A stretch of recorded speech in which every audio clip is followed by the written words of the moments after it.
China, once a weak and impoverished country,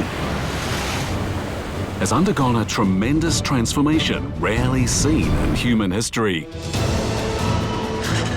It's reinvigorating itself, re-emerging as a major economic powerhouse. It's also opening up and interacting with the world like never before. What has happened since the People's Republic of China was founded in 1949? How has the country engaged with the world in the last 70 years? This 5-episode documentary retraces the path China has taken, examining how it has impacted and has been impacted by the world.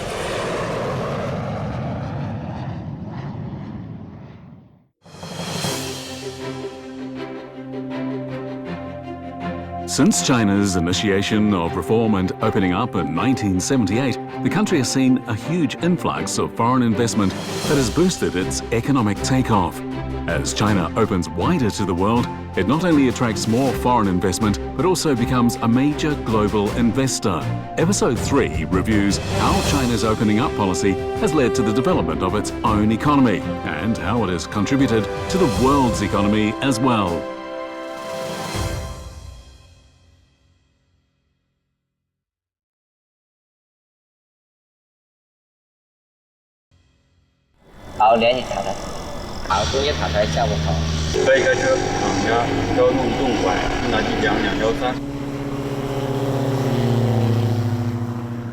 These fields are home to advanced flight training and aircraft manufacturing technology of the Czech Republic. Country's oldest winemaking methods are found here too. This place is the synthesis and continuation of over half a century of friendship.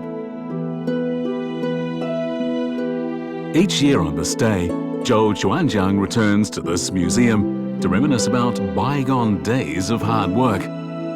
August 2nd, 1956, we formally received a set of machinery. We received tractors and combine harvesters. It was essentially a complete set of modern agricultural equipment. On January 17, 1956, then Vice Chairman of the People's Republic of China, Zhu De, led a delegation to Czechoslovakia. He was presented with a full set of agricultural machinery on behalf of the Czech people. Workers here at the state-owned farm east of the Huangpa area are busy rehabilitating the soil to make it suitable for farming. The arrival of a large amount of modern agricultural equipment in 1956 couldn't have come at a better time. That support mostly came from Eastern European socialist countries and helped China break through crushing Western sanctions on the young communist country. Assistance from Eastern European socialist countries also accelerated the pace of China's agricultural modernization.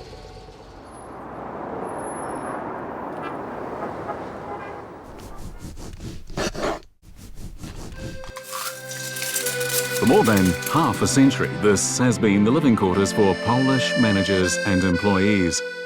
Although the inhabitants of these rooms have constantly changed, the style of blending traditional Chinese with Polish culture has remained constant.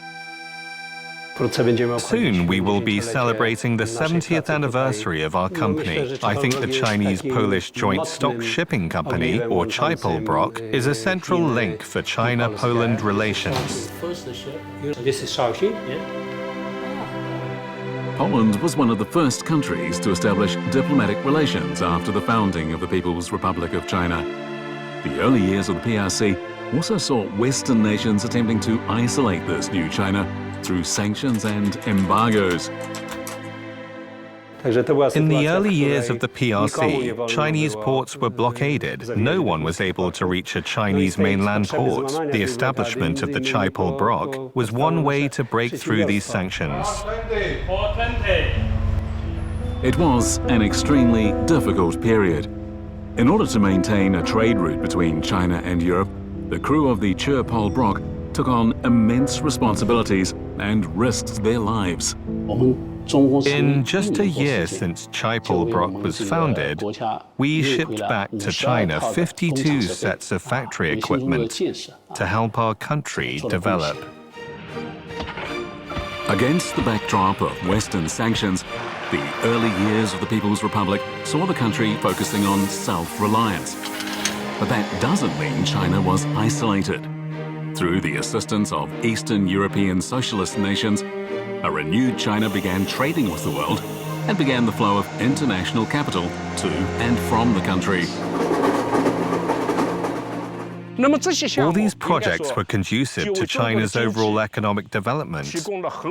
They provided good training and learning experiences for Chinese technicians.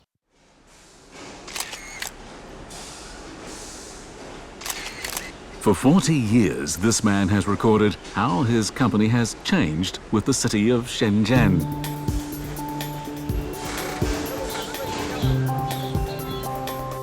Not long ago, he took these pictures. They show the front lines of how fast mobile technology is advancing. He's comparing it with a photo he took decades ago.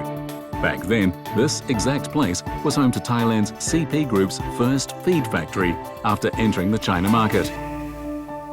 When I first came to join CP Group in Shenzhen back in 1983, we were situated in a barren, hilly area. There was nothing around.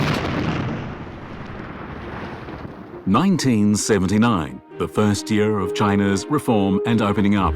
Shenzhen, Zhuhai, Shantou and Xiamen. These four coastal cities were selected to become special economic zones.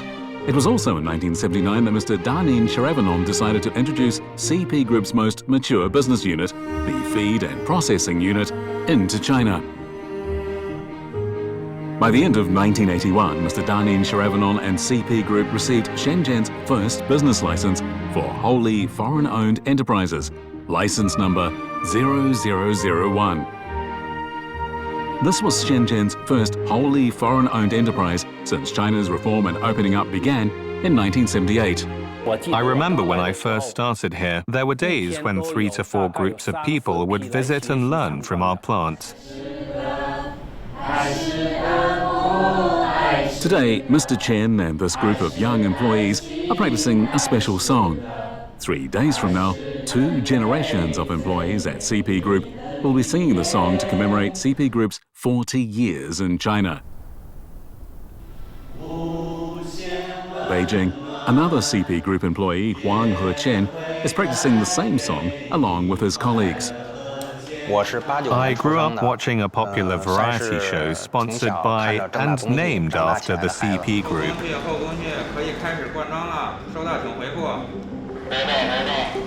This is the most advanced egg production and management system in the world. Each day, over 2.4 million eggs are processed here to provide this city and its residents with a high-quality source of protein.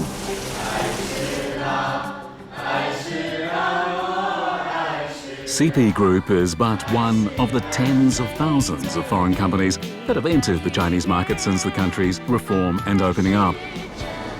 They grew in lockstep with China's economic development. Since China's reform and opening up, capital flows have directly translated into physical plants and factories. But that's only part of the story. In parallel, global inflows into China also began to shape its nascent capital markets. For the past 2 years, Mr. Sun has been going back and forth between Hong Kong and Shenzhen. Although he's never met his role model Zhuang Shiping, Mr. Sun is eager to learn more about this man who introduced the first foreign commercial bank into the Chinese mainland after the beginning of the reform and opening up. They not only introduced the latest international financial products and management concepts into China, but they also helped to push the development of financial markets and change the consumption habits of Chinese consumers. Today, Mr. Sun is meeting with a few friends from Hong Kong. Banks employed a wait-and-see attitude during the beginning of China's reform and opening up. Mr. Zhuang established the Shenzhen branch of the Nanyang Commercial Bank in January of 1982. This move greatly enhanced the confidence of foreign banks to invest in China. By 1981, China's special economic zones were developing in full swing. Businesses in the zones craved more capital and the latest in business thinking. Zhuang Shiping, an overseas Chinese, saw the potential of his ancestral homeland's economic future. With a patriotic heart, Mr. Zhuang came to Shenzhen with hopes of contributing to Chinese mainland development. Despite the sweeping changes in China's banking industry, the architectural flair of Nanyang Commercial Bank's Shenzhen branch has remained unchanged since it first began operations nearly 4 decades ago. It was at this branch that China's first safe deposit box, first credit card, and first ATM appeared. The total amount of lending needed to construct the Shanghai Hilton was too large for one bank to handle, so we proposed forming a syndicate and invited more international banks to join in the financing process. Few expected that the success of China's first international syndicated loan would mark the opening of a massive amount of financing flowing into the country. This new model of funding for China financed a significant number of high-tech and large-scale enterprises. We have an in-depth understanding of China. As a foreign-owned Chinese financial institution, we are a bridge between Chinese and foreign banks. China kicked off its reform and opening up with an open mindset and a huge market. It was the new land of opportunities for global investors.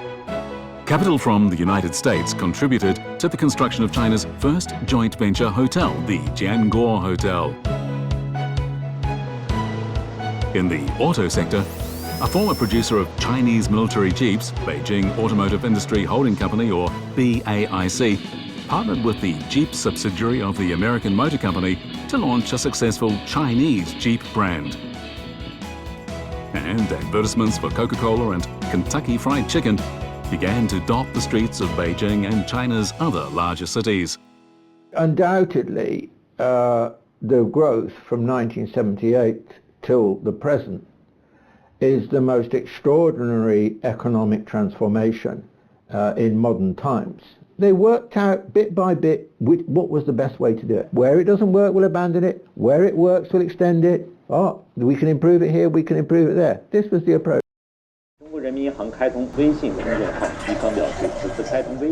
Each morning at 8:30, Yang Huaiding catches up on the latest economic news and zooms in on what's moving the markets. 3 decades ago, when China's equity markets were just emerging, Mr. Yang perceptively captured this opportunity, making his first 1 million yuan in China's nascent capital markets. This earned him the nickname Millionaire Yang. I quit my job in 1988 with 20,000 yuan in savings. In April of that year, China opened up its government bond market to the public, so I bought sovereign bonds as an investment. In 1989, as Yang Huaiding's investing reputation was spreading across Shanghai, a major policy decision that brewed for a long time was finally being put into action. Gao Shiqing was a former vice chairman of the China Securities Regulatory Commission. 30 years ago, after returning to China following studies at Duke University, Gao and fellow economists began a serious push to develop the country's capital markets. We released a white paper on capital market development in May of 1988 and offered suggestions. It was well received and we moved these suggestions forward. In September of 1988, Gao Shiqing and his group of economists drafted documents outlining the importance and necessity of establishing a stock exchange and a financial regulatory system to oversee the securities industry. With support from the central government, the creation of China's first stock exchange gained momentum. The original equipment of the Shanghai Stock Exchange stands on its trading floors to this day. At that time, this was the most advanced computer of its age. The Shanghai Stock Exchange officially opened its doors in 1990. With the establishment of a stock exchange, suddenly from ordinary people to senior officials, all realized that there was a more efficient way to run the economy. It began with just 30 stocks listed on the exchange. For advanced economies, the stock market is imbued into everyday life, but China was just getting started. The opening of the Shanghai Stock Exchange signaled the start of a new journey in the country's capital market development. Once a nation starts building out its equity markets, large amounts of capital are able to flow in. There is more flow of capital compared to just relying on joint ventures and foreign direct investment. Since China's reform and opening up, the country is now home to over 4,500 banking institutions, over 130 securities companies, and over 230 insurance firms. China now has the largest financial market in the world in terms of total assets, and it has the world's second largest stocks, bonds, and insurance market. From practically zero, China has now constructed a multi-tiered capital market in a span of 4 decades. The Kunlun Mountains, 4,767 meters above sea level. These trucks are equipped with the latest Cummins engines, set to meet China's highest engine standards, the China National Stage 6 emissions standards. The vehicles are completing the first round of an extreme conditions field test. This new engine will be pushed to its limits. It's set to travel 12,000 kilometers in extreme temperatures, swinging between extreme cold and extreme heat, and in high altitude conditions.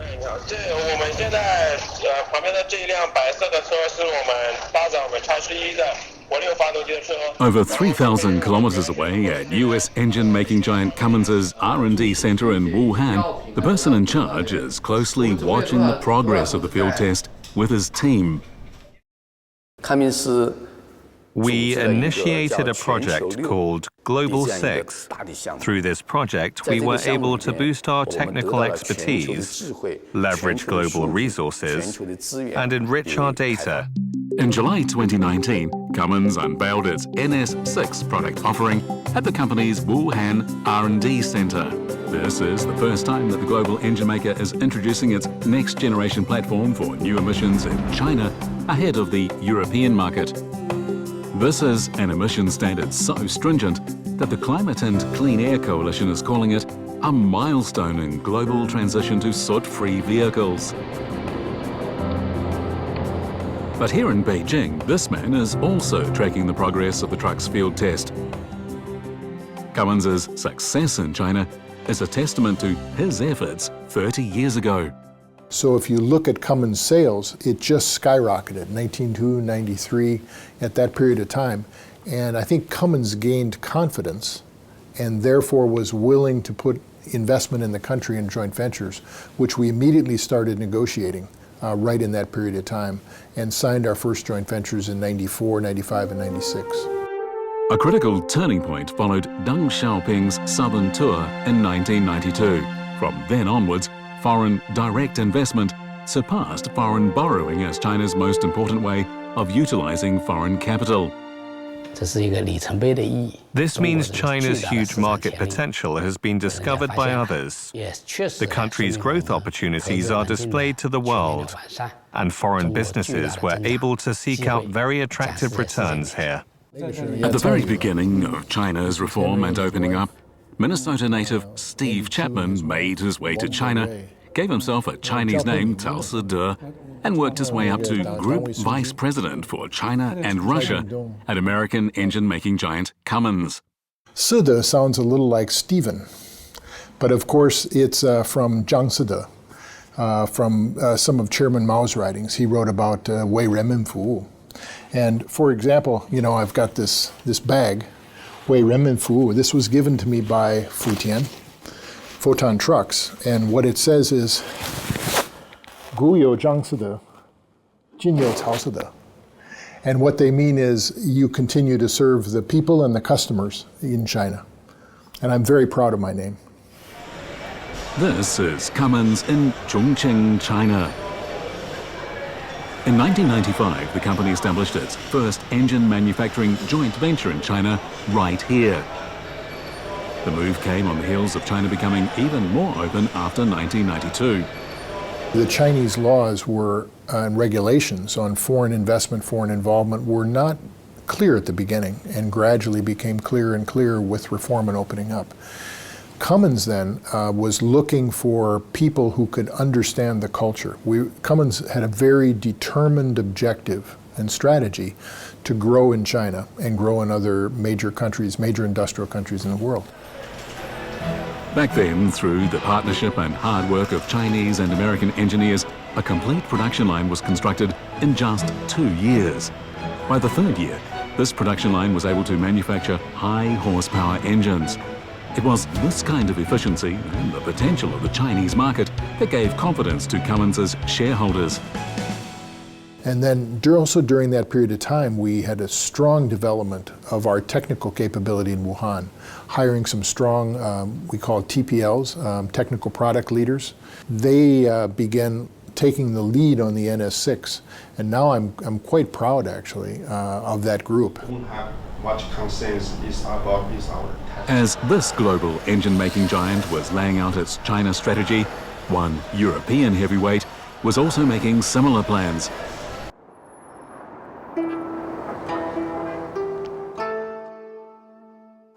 Steep a cup of green tea from Sichuan and give yourself 10 minutes to see this city. It's a habit that this German living in China has formed after 30 years in the country. Also now, last year, the support on reduction of negative lists and regulations in terms of duty. So there was a direct support towards the automotive business, which we took advantage together with our local partner, but especially the policies directed to innovation and to create in China. Shenyang BMW Brilliance's production line. This advanced and flexible production line is the pride of BMW's operations in China. We announced that we are going to invest another 24 billion RMB in our upgraded and new facilities in Shenyang. So we're very convinced about the future development of the market. This advanced BMW production line is supported by 3D simulation technology. It helps to debug problems in a more efficient manner. Big data is used in every application of the production process. Every move the machine makes can be tracked and analyzed. The mechanical exoskeleton of this assembly shop provides physical support to employees by reducing labor intensity and increasing productivity. Lorries get filled and then they're compacting in this area. And this already has been compacted. Despite the rain, Daniel wants an update on the construction process of the new plant. And here they are also working. The new plant, which covers an area of about 2.93 million square meters, will start production in 2022. I've never seen such a quick implementation of innovations or improvements like here in China, like here in Shenyang. And therefore the contribution of the local talents is tremendous. And I would say our success over the last 15 years wouldn't have been possible without the local talents. They are one of our biggest success factors here in China. So if we are here, Today, this Technology and Manufacturing Senior Vice President will work with Lin Lehong, Head of Engine and Battery Assembly Powertrain, to discuss construction plans for the High Voltage Battery Centre Phase 2, which will be opened next year. I'm not only responsible for engine production these days, but also responsible for BMW's 5th generation battery. Back in 2017, Lin Lehong and his colleagues successfully opened the High Voltage Battery Centre Phase 1. It's largely thanks to the efficiency and strong execution of BMW Brilliance's Chinese team that Daniel Schaefer can more confidently promise the board of BMW Brilliance that its High Voltage Battery Centre Phase 2 will be completed on time next year. I think what has changed in the past, China was more kind of the production facility and production place for the world. And many goods and also cars were produced in China, but they were not created and invented in China. And then now, with the whole initiative of from made to China to create to China. Too much in the morning, that's also what I experienced. Then you have to change. As China opens its doors wider, more opportunities will be available to foreign investors such as BMW.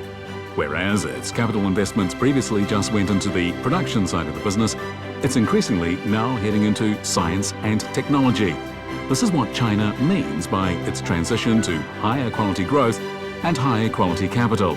At the same time, China's environment for doing business is constantly improving, becoming more international, rules-based with proper legal protections, and convenient. These have been crucial factors in China being a highly attractive destination for foreign investment. The World Bank's Ease of Doing Business report in 2018 showed China soaring 32 spots to rank number 46, gaining the third most out of a total of 190 economies. Against this backdrop, global capital will continue to find opportunities in China, prospering and developing together.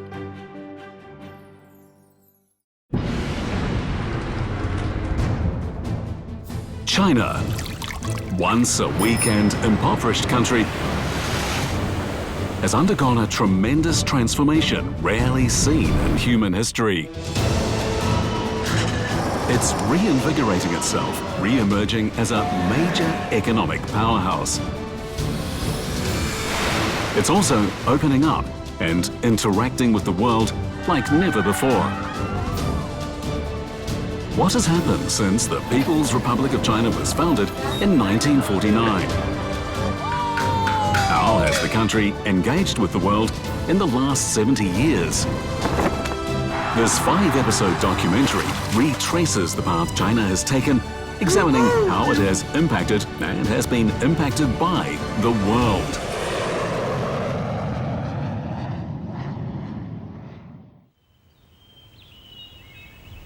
Jujiazhuang village, Gansu province, western China. The fog has lingered for over half a month. Villagers here are longing for rain. The gloomy weather decreases farming efficiency, and it's affecting Chen Se-wen's mood.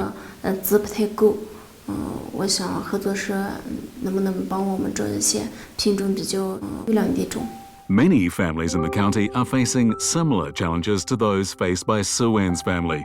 The land needed to cultivate lilies is growing, and the supply of quality lily seeds is scarce.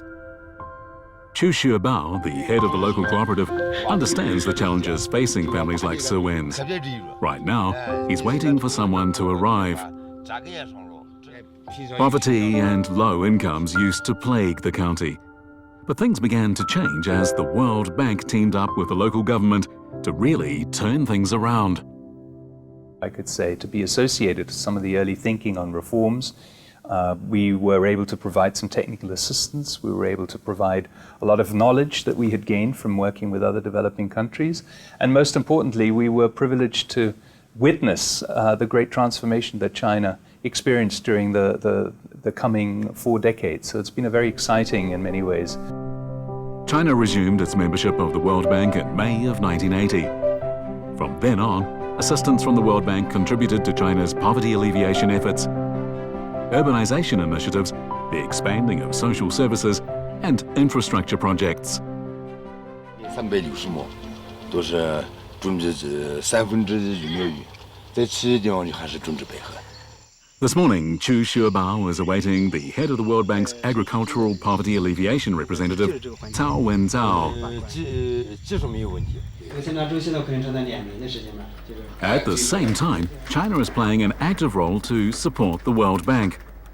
After the global financial crisis, China contributed additional capital to the World Bank in 2010 and 2018. Along with shareholder reforms, China's voting power in the multilateral lender rose to reflect the country as the bank's third largest shareholder. We are giving our best effort to supporting the bank in its global poverty reduction efforts.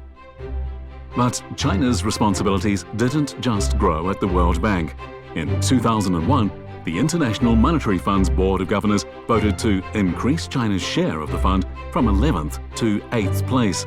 The move reflected China's ascending economic responsibility in the new century.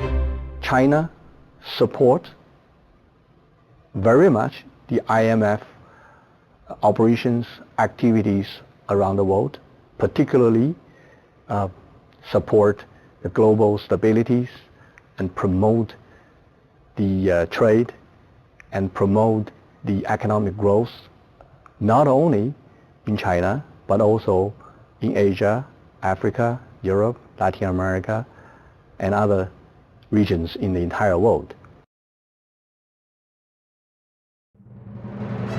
China's rapid economic growth has benefited from flows of international capital since reform and opening up. As the country developed domestically, its companies began to go more global, eager to interact with the world and share China's development opportunities.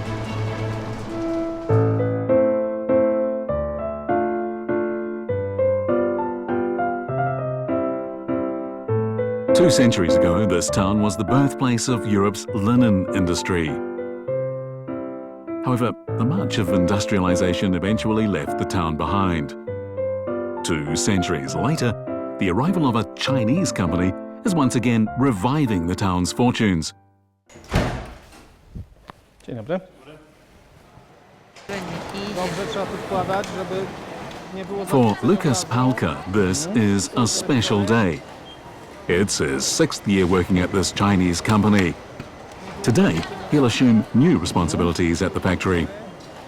And I started on the production line on the simple repairman, in which I am working since today through the different positions, starting as a product specialist, product engineer. So most of the components, 90-95% of the components come from China. So the main boards comes from China, the panels completely come also from China, the rear cabinets, the plastic is also made in China. Everything, we can say 90% delivered from China. 8,000 kilometers away from its Poland factory is the headquarters of TCL, a Chinese electronics making giant based in Shenyang. Today, its managers are intently discussing how to improve its manufacturing prowess. Since the beginning of this year, we have been supplying a large amount of our products to Western Europe. Our production capabilities is constantly improving. Our Polish business operations are also important. In 2004, TCL bought this Polish factory from French electronics maker Thompson. TCL's acquisition gave this troubled plant a renewed jolt, saving jobs, while also allowing the company to take its first step in Europe. We're building out a strong Polish talent base in our R&D team. Our Polish friends have a strong grounding in mathematics and logic. The opening of the China-Europe line has sped up the transportation of raw materials between continents. For this factory, that translates into higher productivity. More than 10,000 TCL TVs are shipped from its Polish factory every month, arriving in Frankfurt and Paris within 1 day, and the far corners of Europe within 4 days. From setting up new factories and providing local jobs to the construction of new research and development centers, China's capital continues to make its presence felt around the world. It's always on the lookout for more opportunities of cooperation and the sharing of knowledge and wisdom.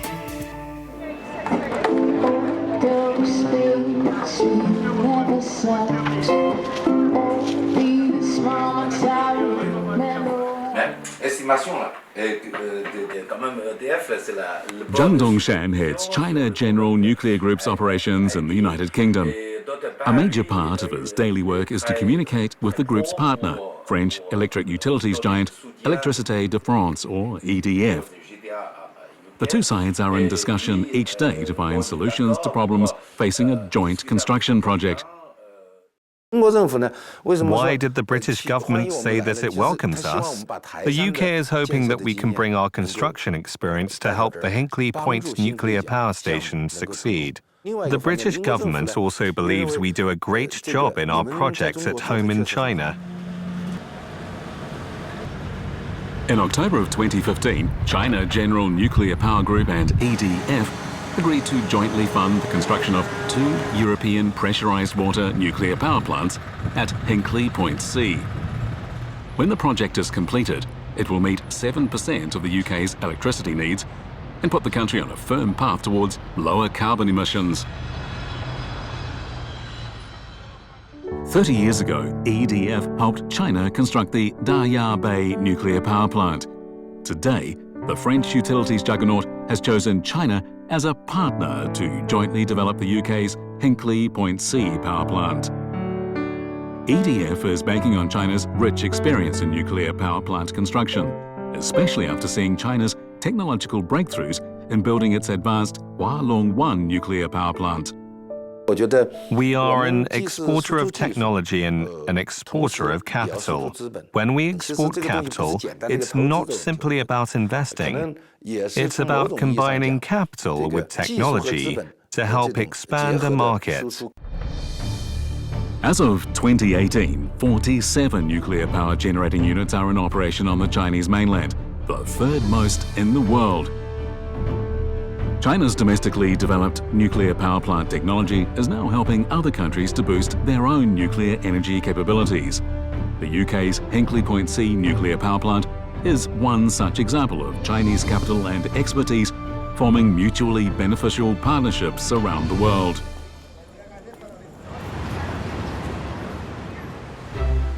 Today, as Chinese capital continues to integrate with the world, a new initiative is taking shape. The China-initiated Belt and Road Initiative, or the BRI. This is the largest global public good offered by China. Capital flowing through the BRI promotes better connectivity and mutual development based on inclusiveness and equality.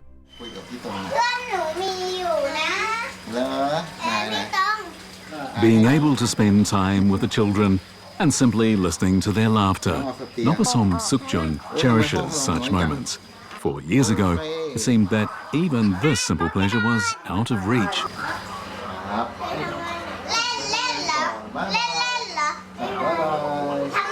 A 15-minute drive takes him to the Rayong Industrial Zone, 2 hours from Bangkok.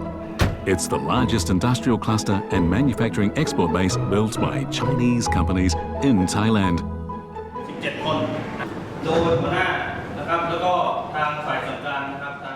I think this company, we are growing together and we walk out step by step.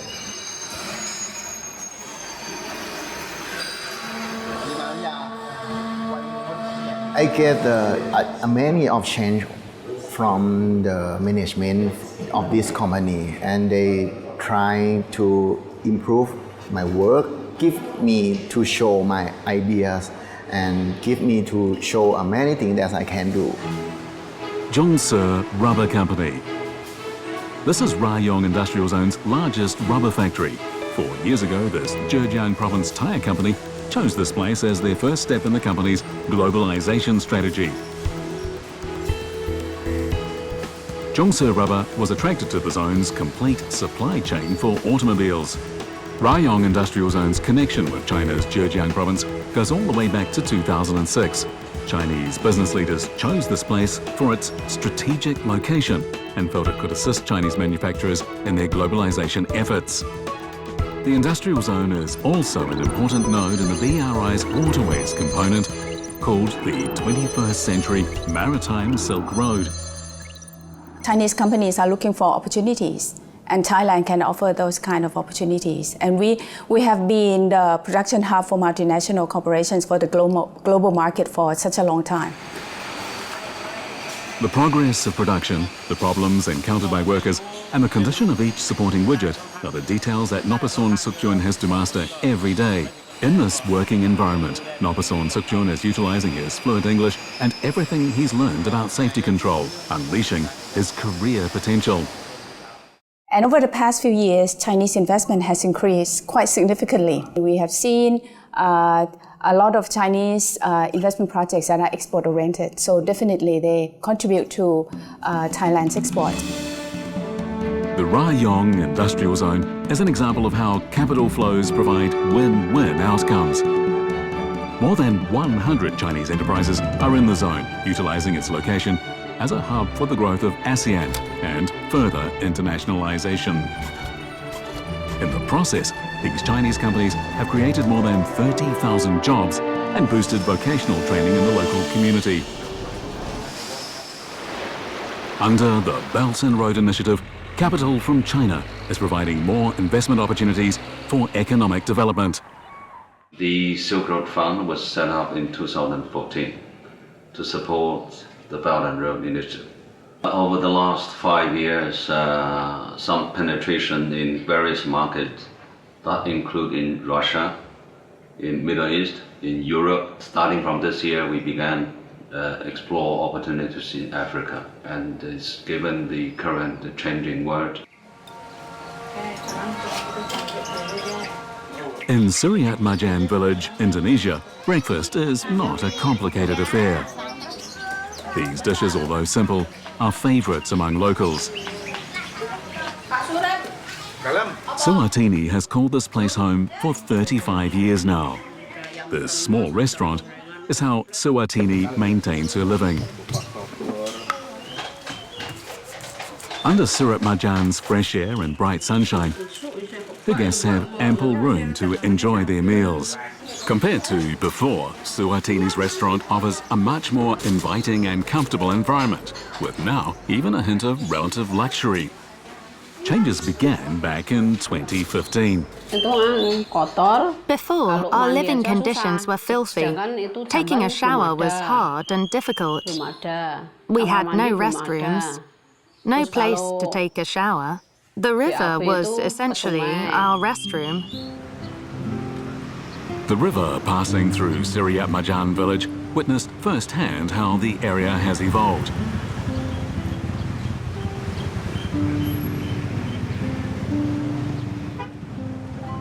As the population rose in this ancient village, the streets narrowed, the buildings became decrepit. These narrow walkways have now become the playground of local children. When Adik Al-Fajar first heard of the Kotaku slum upgrading project, this village leader knew that over half a century of backwardness and the lack of development would be changing. I think the main project along the river is doing very well. This will allow us to realize our dream to become a tourist destination. There will be many tourists who will come and visit. This will help us improve our living standards, our local economy, our community and education levels. The Kotaku project originated from an institution that was also established in 2015. As you know, over the decades, the World Bank and ADB have been supporting poverty reduction, social programs with a concession of funding, which in my view is enormously important. But because of limited resources, they could not do as much as needed in infrastructure. So we try to chip in, and we try to reinforce or supplement or implement the work of those institutions by focusing on infrastructure and on the productive sectors. December the 25th, 2015, the China-initiated Asian Infrastructure Investment Bank, or AIIB, is officially established. The name of this new multilateral development bank makes it instantly clear the lender's objective. The AIIB will focus on much-needed infrastructure development projects in Asia to better promote connectivity and economic integration for the region. The Kotaku slum upgrading project has pushed Suwatini's home and restaurant back a few meters, the purpose of which is to build a road. The project has allowed Suwatini to construct a two-story building. Her restaurant received a new batch of tables and chairs from the project as well. As the living environment of Suwatini's village changed for the better, word of mouth of her restaurant began to spread far and wide. These days, many from outside this village come to eat at Suwatini's restaurant. So the project like Kotaku will certainly help, not only Yogyakarta, but also other cities in Indonesia, to start upgrading the slum area, to make people living better with better access of clean water, better access of sanitation, and of course better housing itself. Today, over 1,400 slums in Indonesia are being upgraded. The AIIB, meanwhile, is looking into and pursuing more projects to improve living standards and livelihoods around the world. It should not be polluting. It should be conducive to environmental and social improvement. And the project should be completed on schedule. A focus on Asia, but embracing the world. It's all about pursuing common development. This is the responsibility of Chinese capital. 请马龙博士的话呢，跟这个全球知名的这个齿科的这个器械的种植体的这个。 It's the weekend, but these two investors are still hard at work. Today, they're advising a young startup, helping them to realize their dreams. When Chinese enterprises today choose to seek funding overseas, that doesn't mean they can't find funding domestically like before. The CEO is also eagerly awaiting his two advisors. All enterprises need capital to grow, whether it's from a company's domestic capital markets or from one abroad. In the afternoon, Jin Zhong rushes to this dental clinic to advise a team of entrepreneurs. 5 years ago, this team soaked in the latest dental repair technology from Portugal. In under a year, they established their own dental clinic, positioning it on the premium end of the market. When a company thinks about going public, it will take a more holistic view in selecting listing location. The company will consider if the listing location is conducive to its long-term growth aspirations and business strategy, not merely whether to list domestically or abroad. Chinese video service platform Youku and e-commerce platform Dangdang listed in the United States in 2010. This quickened the pace of Chinese internet companies listing abroad. At the same time, foreign investors believe they can invest in part of China's growth story and internet boom by buying into these Chinese internet giants. Things have changed in China's capital markets. We are a much more diversified and multi-tiered capital market compared to before. Whether it's foreign or domestic capital, we welcome them all.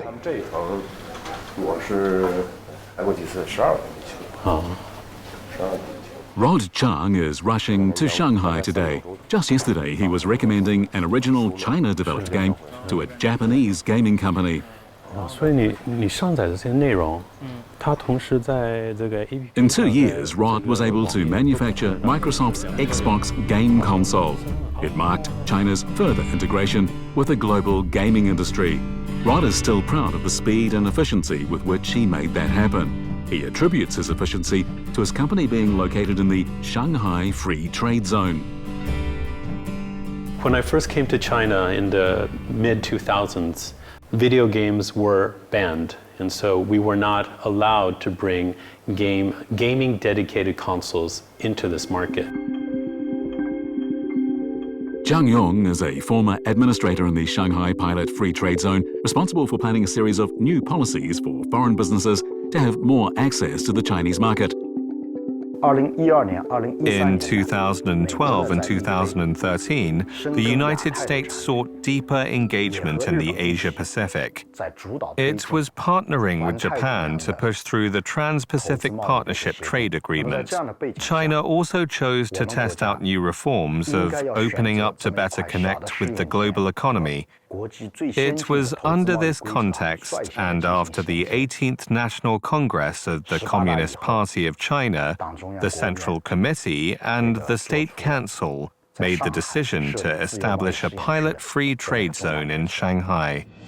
The goal of the new pilot free trade zone is to be the first to experiment with and explore new models of development, to be an area where policy breakthroughs can occur. Thanks to the Shanghai Free Trade Zone, the rule to restrict console games was freed up in 2013.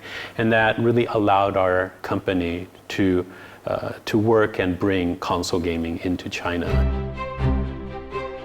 In 2013, the Shanghai Free Trade Zone announced it was taking game consoles off its investment negative list. Sectors on the negative list are subject to foreign investment restrictions. Anything not mentioned on the list is allowed. This news was a catalyst for gaming companies. As restrictions were lifted for video gaming products, eHome became the first foreign enterprise to receive a license in the Shanghai Free Trade Zone. Ready. Under Shanghai eHome's recommendation, a new and original China-developed game won a major global accolade. Going forward, China's investment negative list will continue to be shortened in its free trade zones. These zones will also take the lead to test out and experiment with new policies, standing at the forefront of the country's further opening up. As China's free trade zones continue to experiment with new policies, the successful measures will be implemented nationwide. That is to say, in the near future, foreign companies across China will be able to enjoy our reform policies nationwide. From meshing together finance and technology to tackle remaining pockets of poverty, to being a leader in green bonds issuance, from issuing loans without human intervention to sustainable financing in the BRI. China's financial future is a continuous process of learning and working with its global partners to ensure that finance works for all. From attracting foreign investment to investing in other parts of the world, China is now deeply integrated into the global capital market.